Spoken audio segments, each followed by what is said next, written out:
ಪೂಜ್ಯಾಯ ರಾಘವೇಂದ್ರಾಯ ಸತ್ಯಧರ್ಮರತಾಯ ಚ ಭಜತಾಂ ಕಲ್ಪವೃಕ್ಷಾಯ ನಮತಾಂ ಕಾಮಧೇನವೇ. ಎಲ್ಲರಿಗೂ ನಮಸ್ಕಾರಗಳು. ಪ್ರತಿದಿನ ರಾಯರ ಪೂಜೆಯನ್ನು ಮಾಡುವಂತಹ ರಾಯರ ಭಕ್ತರಿಗೆ ರಾಯರ ಸೇವೆಯನ್ನು ಯಾವ ರೀತಿ ಮಾಡಬೇಕು ಅಂತ ಗೊಂದಲಗಳಿವೆ. ನಾವು ಯಾವ ರೀತಿಯಲ್ಲಿ ರಾಯರ ಪೂಜೆಯನ್ನು ಮಾಡಿ ಅಥವಾ ರಾಯರಿಗೆ ಒಂದು ಸೇವೆಯನ್ನು ಸಲ್ಲಿಸಿ ರಾಯರಿಗೆ ಹತ್ತಿರವಾಗಬೇಕು ಎಂಬುದು ತುಂಬ ಜನರಿಗೆ ಒಂದು ರೀತಿಯಲ್ಲಿ ಆ ಪ್ರಶ್ನೆಗಳಲ್ಲಿ ಗೊಂದಲಗಳಿವೆ. ನಾವು ಪ್ರತಿ ಗುರುವಾರ ತಪ್ಪದೇ ರಾಯರ ಪೂಜೆಯನ್ನು ಮಾಡುವುದರಿಂದ ರಾಯರಿಗೆ ಹತ್ತಿರವಾಗಬಹುದು. ಇದು ಕೂಡ ಒಂದು ರಾಯರ ಪೂಜೆ ಮತ್ತು ನಾವು ರಾಯರನ್ನ ಭಕ್ತಿಯಿಂದ ನಾವು ರಾಯರಿಗೆ ಸೇವೆ ಸಲ್ಲಿಸಬೇಕು. ಇನ್ನು ರಾಯರಿಗೆ ನಾವು ಯಾವ ರೀತಿಯಲ್ಲಿ ಹರಕೆ ಕಟ್ಕೋಬೇಕು ಅಥವಾ ಯಾವ ರೀತಿಯಲ್ಲಿ ರಾಯರ ಸೇವೆಯನ್ನು ಮಾಡಬೇಕು. ನಾವು ಬೇರೆ ಯಾರೋ ಏನು ಮಾಡ್ತಿದ್ದಾರಂತ ನೋಡಿ ಮಾಡೋದಲ್ಲ. ನಮ್ಮ ಮನಸ್ಸಿನಲ್ಲಿ ಯಾವ ರೀತಿ ರಾಯರಿಗೆ ನಾವು ಒಂದು ಸೇವೆಯನ್ನು ಸಲ್ಲಿಸಬೇಕಂತ ಯಾವ ರೀತಿ ನಮ್ಮ ಮನಸ್ಸಿನಲ್ಲಿ ಬರ್ತದೋ ಅದೇ ರೀತಿಯಲ್ಲಿ ನಾವು ರಾಯರಿಗೆ ಸೇವೆಯನ್ನು ಸಲ್ಲಿಸಬಹುದು.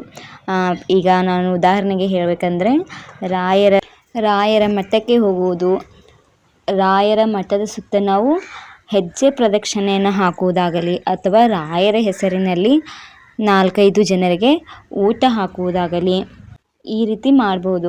ಇನ್ನು ನಮ್ಮ ಮನಸ್ಸಿನಲ್ಲಿ ಏನಾದರೂ ನಾವು ರಾಯರ ಹತ್ರ ಬೇಡಿಕೊಂಡು ಪ್ರತಿದಿನ ರಾಯರೇ ನಾನು ನಿಮ್ಮ ಹೆಸರನ್ನು ನಿಮ್ಮ ನಾಮಲೇಖನವನ್ನು ಬರೆಯುತ್ತೇನೆ ಅಂತ ಹೇಳಿ ಪ್ರತಿದಿನ ನೀವು 108 ಬಾರಿ ಅಥವಾ 11 ಬಾರಿ 9 ಬಾರಿ ನಿಮಗೆ ಎಷ್ಟು ಸಾಧ್ಯವೋ ಅಷ್ಟು ಬಾರಿ ರಾಯರ ನಾಮಲೇಖನವನ್ನು ಕೂಡ ಬರೆಯಬಹುದು. ರಾಯರ ಹತ್ತಿರ ಬೇಡಿಕೊಂಡು ಮುಡುಪು ಕಟ್ಟುವುದಾಗಲಿ, ಪ್ರತಿದಿನ ರಾಯರ ಮೂಲ ಮಂತ್ರವನ್ನು ಹೇಳುವುದರ ಮೂಲಕವಾಗಲಿ, ಪ್ರತಿದಿನ ರಾಯರ ಒಂದು ನಾಮಲೇಖನವನ್ನು ಹೇಳುವುದರ ಮೂಲಕವಾಗಲಿ ನಾವು ರಾಯರಿಗೆ ಸೇವೆ ಸಲ್ಲಿಸಬಹುದು ಅಥವಾ ಹರಕೆ ಕಟ್ಟಬಹುದು. ಇದರಿಂದ ನಾವು ರಾಯರಿಗೆ ಖಂಡಿತ ಹತ್ತಿರವಾಗಲು ಸಹಾಯವಾಗುತ್ತದೆ. ನಮ್ಮ ಮನಸ್ಸಿನಲ್ಲಿರುವಂಥ ಕಷ್ಟಗಳನ್ನೆಲ್ಲ ನಾವು ದೇವರ ಹತ್ರ ಹೇಳ್ಕೊಂಡು ರಾಯರ ಮುಂದೆ ಹೇಳಿಕೊಂಡು ನಾವು ನಮ್ಮ ಮನಸ್ಸಿನಲ್ಲಿ ಯಾವುದಾದರೂ ಒಂದು ಸೇವೆ ಅಥವಾ ಯಾವುದಾದರೂ ಒಂದು ಹರಕೆ ಕಟ್ಟುವ ಮೂಲಕ ನಾವು ನಮ್ಮ ಮನಸ್ಸಿನಲ್ಲಿ ಒಂದು ಸಂಕಲ್ಪವನ್ನು ಮಾಡಿಕೊಳ್ಳಬೇಕು. ಕೆಲವು ಜನರು ನಾನು ಹೆಜ್ಜೆ ಪ್ರದಕ್ಷಿಣೆ ಹಾಕ್ತೇನೆ ಅಂತ ಸಂಕಲ್ಪ ಮಾಡ್ಕೋತಾರೆ. ಇನ್ನು ಕೆಲವು ಜನರು ನಾನು ನಾನ್ ವೆಜ್ಜನ್ನು ತಿನ್ನೋದು ಬಿಡ್ತೇನೆ ಅಂತ ಸಂಕಲ್ಪ ಮಾಡ್ಕೋತಾರೆ. ಇನ್ನು ಕೆಲವು ಜನರು ನಾನು ರಾಯರ ನಾಮಲೇಖನವನ್ನು ಪ್ರತಿದಿನ ಬರಿತೇನೆ ಅಂತ ಒಂದು ಸಂಕಲ್ಪವನ್ನು ಮಾಡ್ಕೋತಾರೆ ಅಥವಾ ಪ್ರತಿದಿನ ನಾನು ರಾಯರ ಮೂಲ ಮಂತ್ರವನ್ನು ಹೇಳುತ್ತೇನೆ ಅಂತ ಸಂಕಲ್ಪವನ್ನು ಮಾಡ್ಕೋತಾರೆ. ನಿಮ್ಮ ಮನಸ್ಸಿನಲ್ಲಿ ಇರುವಂಥ ಕಷ್ಟಗಳನ್ನು ರಾಯರ ಮುಂದೆ ಹೇಳಿಕೊಂಡು ನೀವು ಯಾವುದಾದರೂ ಒಂದು ರೀತಿಯಲ್ಲಿ ರಾಯರ ಮುಂದೆ ನಿಂತು ಒಂದು ಸಂಕಲ್ಪವನ್ನು ಮಾಡಿಕೊಂಡು ನೀವು ಮಾಡಿಕೊಂಡಿರುವ ಸಂಕಲ್ಪದ ಪ್ರಕಾರ ನೀವು ನಡೆದುಕೊಳ್ಳಬೇಕಾಗುತ್ತದೆ. ಇದೇ ರೀತಿ ಅಂತ ಏನಿಲ್ಲ, ನಿಮಗೆ ಸಂಕಲ್ಪ ಮಾಡಲು ನಿಮಗೆ ಯಾವ ದಾರಿ ಇದೆಯೋ ಆ ರೀತಿ ನೀವು ಹರಕೆಯನ್ನು ಕಟ್ಕೋಬೋದು. ಅಥವಾ ಪ್ರತಿದಿನ ಅಥವಾ ಪ್ರತಿ ಗುರುವಾರ ರಾಯರೇ ನಾನು ನಿಮ್ಮ ಮಠಕ್ಕೆ ಬರುತ್ತೇನೆ ಅಂತ ಕೂಡ ಬೇಡ್ಕೋಬೋದು.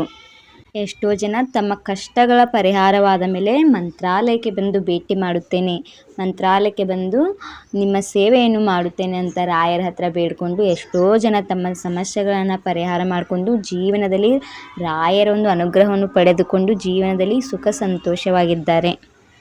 ಒಂದು ಸಲ ರಾಯರ ದಿವ್ಯ ದೃಷ್ಟಿ ನಮ್ಮ ಮೇಲೆ ಬಿದ್ದರೆ ನಮ್ಮ ಜೀವನದಲ್ಲಿ ಇರುವಂಥ ಎಲ್ಲ ಕಷ್ಟಗಳು ಕೂಡ ಪರಿಹಾರವಾಗುತ್ತದೆ.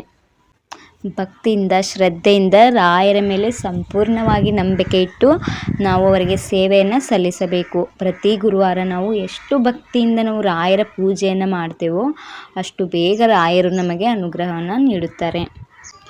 ರಾಯರನ್ನು ನಂಬಿರುವಂಥ ಪ್ರತಿಯೊಬ್ಬ ಭಕ್ತರಿಗೂ ಹಾಗೂ ರಾಯರನ್ನು ಪೂಜೆ ಮಾಡುತ್ತಿರುವಂಥ ಪ್ರತಿಯೊಬ್ಬ ಭಕ್ತರಿಗೂ ಆದಷ್ಟು ಬೇಗ ರಾಯರು ಅನುಗ್ರಹ ಮಾಡಲಿ ಎಂದು ಬೇಡಿಕೊಳ್ಳುತ್ತೇನೆ. ರಾಯರು ಕಲಿಯುಗದ ಕಾಮಧೇನು, ಮಂತ್ರಾಲಯದ ಕಲ್ಪವೃಕ್ಷ ಎಂದು ಪ್ರಸಿದ್ಧವಾಗಿದ್ದಾರೆ. ಸಾಧ್ಯವಾದರೆ ಮಂತ್ರಾಲಯಕ್ಕೆ ಭೇಟಿ ನೀಡಿ ರಾಯರ ದರ್ಶನವನ್ನು ಪಡೆದುಕೊಂಡು ರಾಯರ ಪ್ರಸಾದವನ್ನು ಸೇವಿಸಿ ಅಲ್ಲಿರುವ ಮಂತ್ರಾಕ್ಷತೆಯನ್ನು ತೆಗೆದುಕೊಂಡು ನಿಮ್ಮ ಮನೆಯಲ್ಲಿ ಇಟ್ಟು ಪೂಜೆ ಮಾಡಿ. ಇದರಿಂದ ನಿಮ್ಮ ಮನೆಯಲ್ಲಿ ಇರುವ ನಕಾರಾತ್ಮಕ ಭಾವನೆಗಳು ಕೂಡ